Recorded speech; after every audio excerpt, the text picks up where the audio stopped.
Josué capítulo 7, estaremos leyendo del versículo 1 y ahí iremos intercalando nosotros nuestro tema el día de hoy, ¿no? Recordarás que en los últimos domingos hemos estado tocando al libro de Josué y hemos visto cómo este libertario lleva al pueblo hacia Canaán, y ya hemos leído cuando destruyeron Jericó, ya hemos visto las maravillas que Dios ha hecho a través de él, pero continuamos con su historia porque nosotros tenemos una misión como iglesia y es de ir y hacer discípulos, y es necesario que nosotros podamos ver la misión que cumple Josué, los problemas que tuvo que enfrentar, las crisis que tuvo que superar, los deseos que tuvo que superar para poder alcanzar la meta que Dios tenía para ellos, y así nosotros aprender de él y cumplir también la meta que el Señor tiene para cada uno de nosotros, ¿no? Así que vamos a aprender el día de hoy de Acán, un hombre que pecó. Ahí en tu Biblia seguramente dice el pecado de Acán, ¿no? Y trataremos de investigar cuál es la raíz del pecado de Acán. Tú has leído esta historia, no es nueva para ti, pero quería contarte también, no sé si alguna vez, o posiblemente tú cuando eras niño, al igual que yo, cuando jugábamos cascaritas, ¿no? Fútbol allá en las calles de nuestros hogares, recuerdo yo que había un muchacho que no lo queríamos en el equipo de fútbol, y no porque fuera malo, sino porque era muy bueno. Y como era muy bueno, pues quería jugar solo, no quería jugar con nosotros. Tenía la pelota y ese se iba desde defensa hasta echar el gol, y los demás nada más nos quedábamos viendo, ¿no? Tenía una falta de comprensión de que éramos un equipo y quería echar el gol solo, ¿no? Y me recordaba de eso mientras leía la historia de Acán, porque es algo que podemos aprender nosotros de nuestra relación como iglesia con Dios. Para alcanzar el propósito de Dios, vamos a tener que ir juntos, como decía mi esposa en este proverbio que nos mencionaba. Si quieres llegar rápido, bueno, ve solo, pero si quieres llegar lejos, vas a tener que ir acompañado. Y nosotros somos una comunidad, nosotros somos un pueblo, nosotros somos un cuerpo, y entonces tenemos que tener esta mentalidad también de equipo, de caminar juntos, de avanzar juntos, porque lo que queremos es llegar lejos para la gloria de Dios. ¿Estás ahí en Josué capítulo 7? El versículo 1 dice así: pero los hijos de Israel, recordarás que Dios les había dicho a ellos, cuando llegues a Jericó y la destruyas, no agarres nada para ti. Si hay oro, si hay plata, va para el tesoro de Jehová, pero no agarres nada para ti, porque eso está bajo maldición. Sin embargo, el versículo 1 del capítulo 7 nos dice: pero los hijos de Israel cometieron una prevaricación en cuanto al anatema. Anatema es maldito, en cuanto al maldito, porque Acán, hijo de Carmi, hijo de Sabdi, hijo de Sera, de la tribu de Judá, tomó del anatema, o sea, tomó del que estaba bajo maldición, que era Jericó en este caso, y la ira de Jehová se encendió contra los hijos de Israel. Después Josué envió hombres desde Jericó a Hai, es otro de los pueblos que tenían que conquistar. Dice que estaba junto a Betabén, hacia el oriente de Betel, y les habló diciendo: subid y reconoced la tierra. Y ellos subieron y reconocieron la tierra de Ad. Entonces, el escritor se encargó de darnos una introducción en el capítulo y decirnos: el pueblo sigue alcanzando el propósito de Dios, pero hubo un suceso que todos no saben, y es de que Acán había tomado de lo que Dios dijo no tomes. Entonces nuestra mente automáticamente se prepara para una desgracia, porque el escritor nos la preparó de esa manera, ¿no? Entonces Josué le dice a unos: vayan y reconozcan este lugar para ver cómo lo vamos a atacar, cómo lo vamos a destruir. Versículo 3, volviendo a Josué le dijeron: bueno, es un pueblito pequeño, ¿no? Dice: no suba todo el pueblo, suban como unos 2,000 o 3,000 hombres y la van a tomar. No fatigues a todo el pueblo yendo ahí, porque son poquitos, ¿no? Versículo 4, y entonces subieron allá, estos entre 2,000 y 3,000, subieron para allá como 3,000 hombres. Y cuando llegan allá, la sorpresa, de acuerdo al relato, es de que huyeron delante de los de Ai. Y los de Ai mataron de ellos a unos 36 hombres. Y los siguieron desde las puertas de Sebarim y los derrotaron en la bajada, por lo cual el corazón del pueblo desfalleció y vino a ser como agua, algo que no se sostiene, algo blando. La emoción, el gozo, la satisfacción, la confianza que había en el pueblo después de haber destruido la ciudad más fortificada que era Jericó, ahora esos corazones están en el suelo, desmayados, temerosos, porque un pueblo mucho más pequeño, ante los ojos de ellos insignificante, los destruyó, los venció, los hizo huir y mató a alguno de ellos. Pero el escritor nos dijo de que alguien había pecado en el grupo, alguien había pecado en el pueblo, y este es el pecado de Acán que estaremos tratando de investigar, a ver qué puede ser, identificar, y de pronto identificarlo en nuestros corazones si pudiera estar este tipo de pecado también. Lo primero que podemos ver aquí con Acán, mis hermanos, es de que hay un choque de intereses. Acán no tiene el mismo interés de Dios y del resto del pueblo. Él tiene intereses personales. Él está en el grupo y está luchando y todo, como todos luchan, pero detrás de eso hay logros muy personales que quiere alcanzar, que no se acoplan a los de toda la comunidad, a los de todo el pueblo. Hay un choque ahí de intereses, ¿no? Y las consecuencias de estar en comunidad, pero buscar solamente nuestros intereses. La consecuencia que tuvo este pueblo es de que 36 hombres murieron. Como 3,000 están corriendo por su vida. Y ahora todo el pueblo está asustado. La compañía de Dios, que era la que fortalecía, como que se ha alejado de este grupo de personas. Y entonces nace una pregunta, mis hermanos: ¿mi vida privada afectará la vida de la comunidad como iglesia? Claro que nuestra vida privada afecta el avanzar de la comunidad de fe. Porque la vida privada de Acán trajo desgracia al pueblo. Todos estaban unánimes, juntos, trabajando por una meta, por un sueño, por un ideal que el mismo Dios les había dado. Pero Acán tenía los secretos escondidos, tenía su propia agenda y tenía sus propias faltas que nadie conocía. Y entonces la pregunta es: ¿será que nuestra vida privada, mis hermanos, afecta la vida de la iglesia? ¿Será que el pecado de uno afecta la vida espiritual de todos? El propósito de Acán era enriquecerse, no caminar con todo el pueblo. Había un plan escondido en su corazón. ¿Recordarás tú a Judas, que tenía un plan similar? Cada vez que se acercaba a alguien, en una ocasión una mujer rompe un frasco de alabastro de perfume en los pies de Jesucristo, y Judas dice: ay, ese perfume lo hubiéramos vendido por mucho dinero y le hubiéramos dado el dinero a los pobres. Pero Juan dice: lo decía, porque él sacaba de la bolsa agendas escondidas, intereses personales, metas muy propias que no se ajustaban al de la comunidad. ¿Te acordarás de Simón el mago también?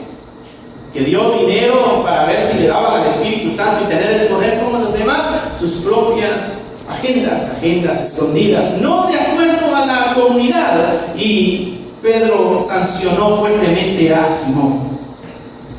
Jacobo y Juan en una ocasión se le acercan a Jesucristo también, y en otro de los relatos es la mamá la que habla y dice: cuando vengas en tu reino, ponme a mí a la izquierda y a mi hermano a la derecha. Tenían sus propios intereses de posición, algunos intereses de riqueza, otros tenían intereses de poder, otros tenían intereses de posiciones importantes, sus propias agendas en medio de la comunidad del Señor. Y había otro que era Ananías y Zafira, tú recordarás a estos, que trataron de engañar a Pedro y a la iglesia en total cuando llevaron el dinero con el que habían vendido sus terrenos, ¿no? Y trataron de engañar y trataron de tener la aprobación, porque los demás lo están haciendo. Entonces dijo, bueno, nosotros también lo vamos a hacer aparentemente, pero a escondidas vamos a tomar una parte. Buscaban un nombre entre los demás. Agendas escondidas en el camino que lleva a la iglesia. ¿Será que nuestro pecado privado afecta la vida de la iglesia? Afecta mucho la vida de la iglesia. Afecta mucho el avanzar del reino de Dios.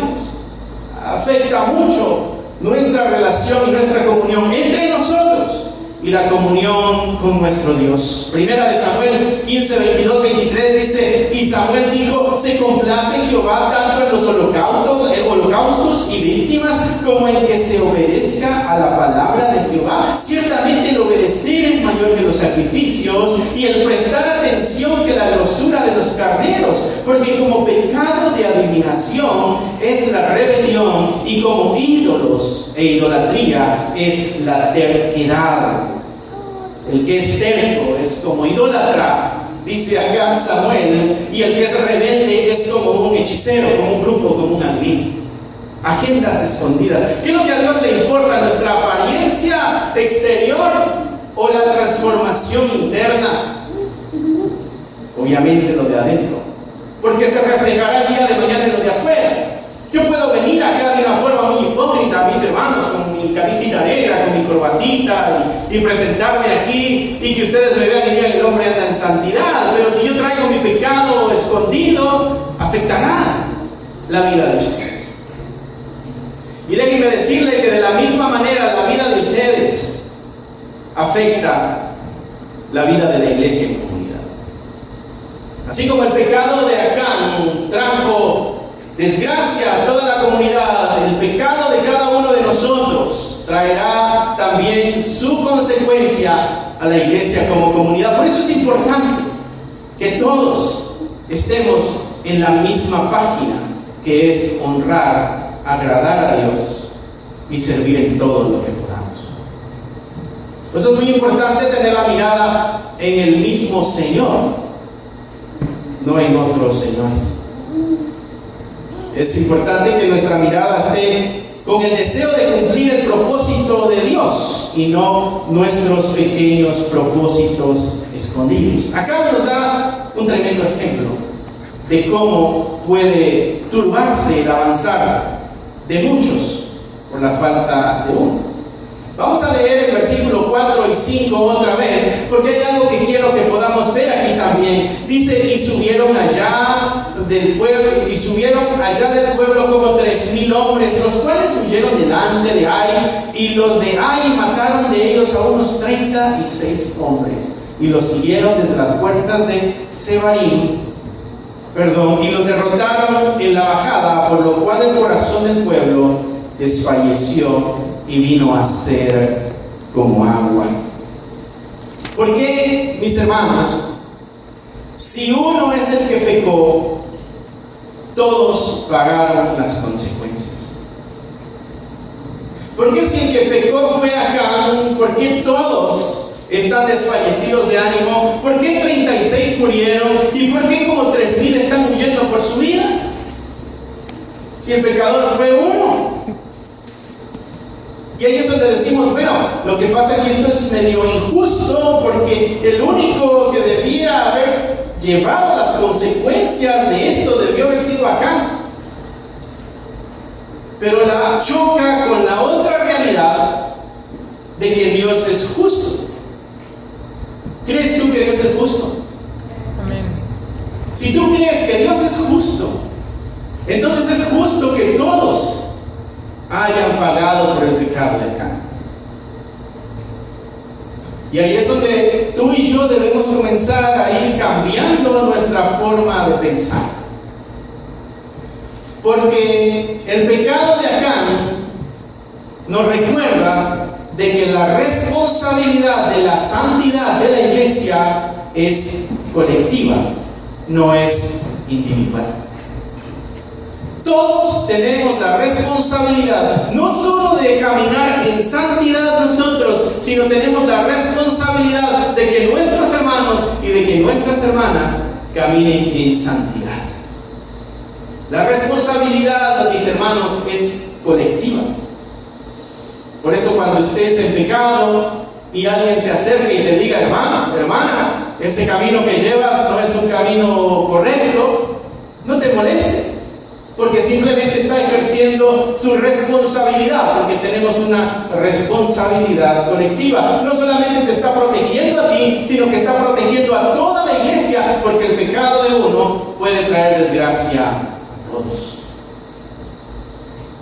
Somos un pueblo, no somos pequeños individuos que nos juntamos un domingo y nos vamos a la... Somos un cuerpo, es lo que la Escritura dice.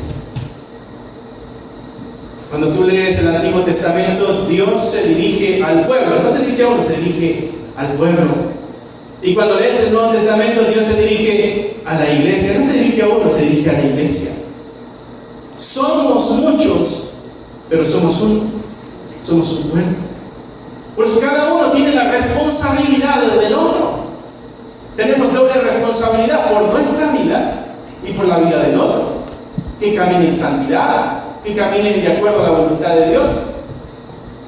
Es nuestra responsabilidad. Eso nos lo deja entender el pecado que comete Acán. Porque en el versículo 1, si lo puedes leer otra vez, dice, pero los hijos de Israel cometieron una prevaricación. Espera, no fueron los hijos de Israel, fue Acán. Pero el escritor dice, no, fueron todos, porque la responsabilidad era de todos. Todos tendrían que haber estado velando por el bien y santo caminar de Acán, no nada más él velando por su vida.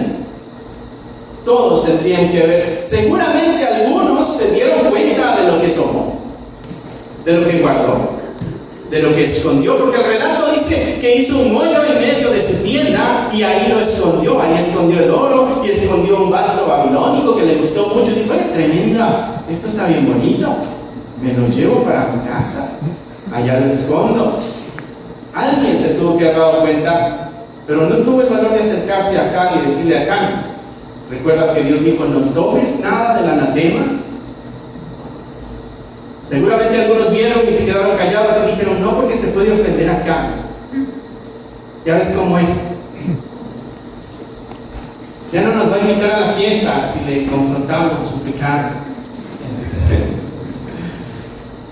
Viene pronto un picnic y él es el que lleva la carne. ¿Y qué tal si decide ya no ir? Vamos a quedar sin la carne. Es el del grill, no es el del carbón.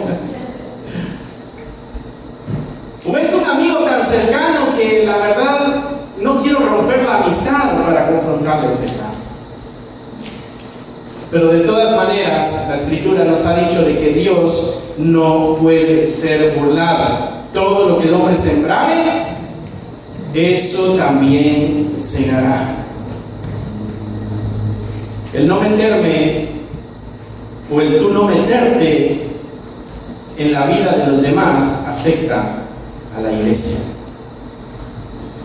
Tenemos una responsabilidad compartida como iglesia.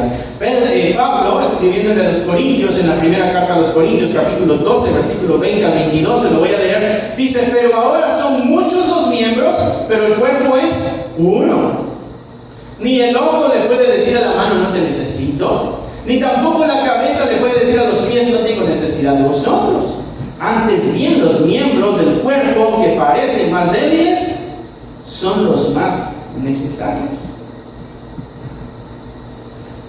O sea que ni yo puedo decirles a ustedes no lo necesito, ni ustedes pueden decirme a mí no lo necesitamos, pastor. Porque somos un cuerpo y lo necesitamos todos. El que tiene más habilidades no es más importante, ni el que tiene menos habilidades es menos importante. Todos somos necesarios en el cuerpo de Cristo. Ni la cabeza le puede decir a los pies no los necesito, porque no vas para ningún lado.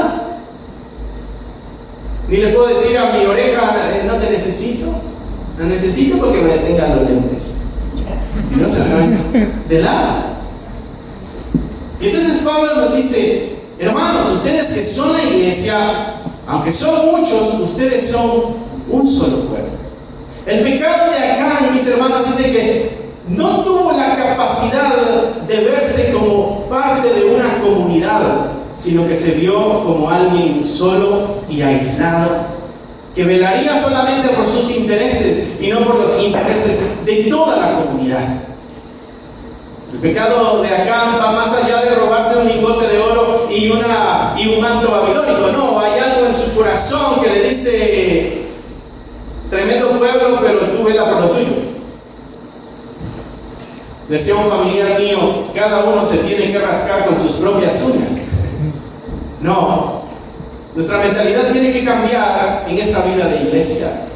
Tenemos que vernos como comunidad, como pueblo, como grupo, como equipo, no como personas que tomamos nuestra propia dirección de acuerdo a nuestro parecer.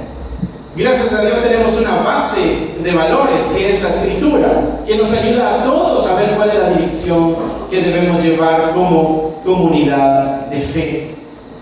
Nuestras acciones y nuestras decisiones, mis hermanos, tienen impacto sobre los demás. No creamos que nuestro pecado no va a afectar a los demás, afecta nuestra vida y va a afectar también a los demás. Pablo dice a los romanos que por el pecado de Adán todos fuimos condenados. Por el pecado de uno, todos fuimos condenados. Pero también Pablo se preocupa de hacernos saber de que por la obediencia de uno, que fue Cristo, llegó la salvación a todos. Solo que uno hace afecta a todos. No podemos nosotros tener una mentalidad diferente a esta, porque es la mentalidad que la Biblia nos exhorta a tener. Esto nos lleva, mis hermanos, a la siguiente parte del relato, y vamos a ir hasta el versículo 14. Y entonces Josué, al ver que el pueblo sale huyendo, varios murieron, todos están desfallecidos, lo que hace es ir con Dios, rasga sus vestiduras, dobla sus rodillas y va con Dios y dice: Señor, ¿para qué nos metiste aquí si fue para destruirnos?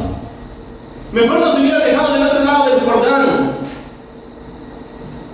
Y entonces Dios responde la oración de Josué y le dice: mira, Josué, esto es lo que vas a hacer, ¿ok? Versículo 14: os acercaréis pues mañana por vuestras tribus. ¿Cuántas tribus habían en Israel, te acuerdas? 12 tribus. Entonces vas a poner a las 12 tribus y te vas a ir acercando a ellas, y dice Dios: y yo te voy a decir a qué tribu te acerques, ¿no? Y mira este proceso interesante. Dice: mañana por vuestras tribus, y la tribu que Jehová tomare se acercará por sus familias. Y la familia que Jehová tomare se acercará por sus casas. Y la casa que Jehová tomare se acercará por sus varones. Y el que fuere sorprendido en el anatema será, ¿qué dice tu Biblia? Quemado. ¿Qué más? Él y todo lo que tiene, por cuanto ha quebrantado el pacto de Jehová y ha cometido maldad. Te vas a acercar a todas las tribus, y ahí está la primera oportunidad para Acán para arrepentirse. Ahí viene. Y de ahí dice Dios: y yo te voy a señalar una tribu. Y se acerca a una tribu. Y para ese entonces, mis hermanos, Acán tendría que haber dicho: espérenme, ya no más fui yo. Pero no, esperó todo el proceso. Esa es la paciencia de Dios, esperando para que haya un arrepentimiento. Y cuando yo te diga qué tribu, se acercarán por sus familias. Y cuando yo te diga qué familia, se acercarán por sus casas. Y cuando yo te diga qué casa, se acercarán los varones. Y de ahí te voy a decir quién fue. No sé si puedes imaginarte el proceso. Tribus, familias, casas, varones. No es un proceso de 5 minutos. Recuerda que había un promedio de 2 millones de personas que habían salido. Es un proceso largo. Era tiempo para reflexionar, para meditar, para que acá dijera, espera, a Dios no lo puedo engañar, Dios llegará a mí y me enfrentará delante de todos. ¿Por qué no mejor voy y me arrepiento y digo, yo fui, yo lo hice, perdónenme, oren por mí, roguemos a Dios, presentemos un holocausto, qué sé yo, para que Dios tenga misericordia de mí? Pero no, espera hasta el último momento. Eso es cuando no hay un corazón arrepentido. Versículo 16 dice, y fue tomada la tribu de Judá, y haciendo acercar a la tribu de Judá, fue tomada la familia de los de Sera. Y haciendo luego acercar la familia de los de Sera, por los varones, fue tomado Zabdi. Hizo acercar su casa por los varones y fue tomado Acán. Todo este proceso, mis hermanos, fue la oportunidad para Acán, para que pudiera recapacitar en su camino. Esa es la misericordia y paciencia de Dios. Nuestro pecado es conocido por Dios. Si todavía no ha venido juicio por nuestro pecado, mis hermanos, no quiere decir que a Dios no le importa, no quiere decir de que no habrá consecuencia, no quiere decir de que no tendremos que enfrentar nada, no, quiere decir que Dios está esperando, dándonos la oportunidad para poder ir en arrepentimiento. Porque Dios no puede ser burlado. Todo lo que el hombre sembrare, eso también segará. Si tú te encuentras en la posición de Acán, mi hermano, mi hermana, Dios está siendo paciente. Dios está siendo paciente. Un padre que busca solamente por sus intereses va a traer desgracia a toda la familia. Una madre que busca solamente por sus intereses va a traer desgracia a toda la familia. Un hijo rebelde que solo busca por su bienestar va a traer vergüenza y desgracia a toda la familia.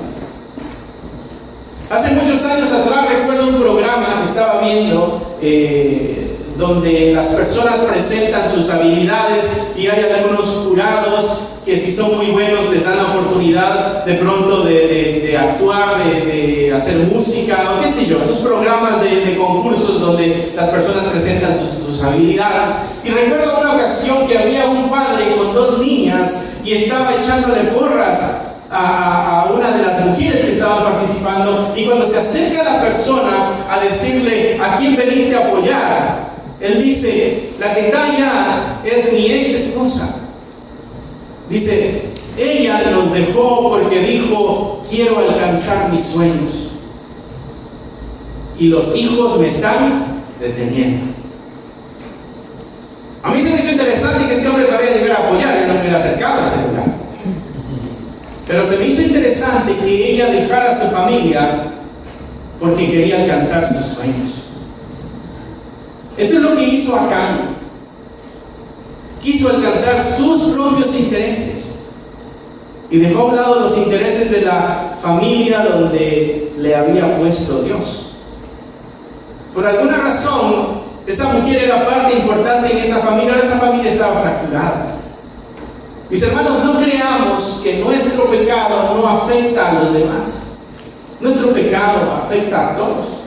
Nos afecta como comunidad, como iglesia. Nos afecta como familias, en nuestras familias nos afecta en nuestras amistades. No creamos que la consecuencia que nos llega solamente a nosotros nos lastimará. No, ya está lastimando a muchos. El hijo pródigo, cuando se fue, lastimó el corazón del padre y también de una u otra forma lastimó el corazón del otro hermano.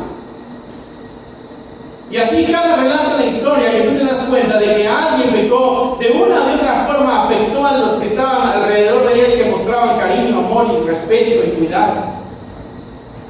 Acá se le olvidó que era parte de una comunidad. Y acá dijo, aquí nada más los chicharrones truenan. Aquí solo lo que yo quiero y anhelo es lo que realmente importa. Jesucristo dijo, una casa dividida jamás prosperará. Y un reino dividido no prosperará. Ya con esto terminamos, versículo 24. Entonces Josué y todo Israel con él tomaron a Acán, hijo de Zera, el dinero, el manto, el lingote de oro. ¿Qué más? Sus hijos, sus hijas, sus bueyes, sus asnos, sus ovejas, su tienda y todo cuanto tenía. Y lo llevaron todo al valle de Acor. Y le dijo Josué, ¿por qué nos has turbado? Túrbete Jehová en este día. Y todos los israelitas los apedrearon y los quemaron después de apedrearlos. Leemos esas historias y decimos, qué injusto es Dios. Pero choca con nuestra realidad de que no, Dios es justo. Entonces quiere decir que este acto es un acto de justicia. Quiere decir que a Dios le importa que como comunidad caminemos en santidad, en unidad, en armonía. Quiere decir que como individuos, cuando estamos despegados de nuestra comunidad, tengamos también la misma responsabilidad de caminar en santidad, en justicia, en verdad. Porque a Dios no se le escapa nada. Dios va a ver nuestra vida cuando las luces están apagadas. Dios va a ver nuestra vida cuando todo el mundo se ha ido a dormir y solamente yo estoy despierto. Dios va a ver mi vida. Y no puedo yo creer de que a Dios no le importe lo que hago o de que lo que hago no afecte a mi comunidad. Mis hermanos, tenemos una responsabilidad no solamente con Dios de andar en santidad, sino una responsabilidad con nuestros hermanos de andar en santidad. Porque nuestro pecado afecta al de nuestros hermanos que abrazamos y que les decimos que Dios te bendiga, que les decimos te amo, que les decimos qué bueno que estás en mi vida. Bueno, esa misma actitud tiene que estar siempre en nuestros corazones, aun cuando no estamos presentes de nuestros hermanos, porque nuestro pecado afecta no solamente nuestra vida, sino la vida de todos también.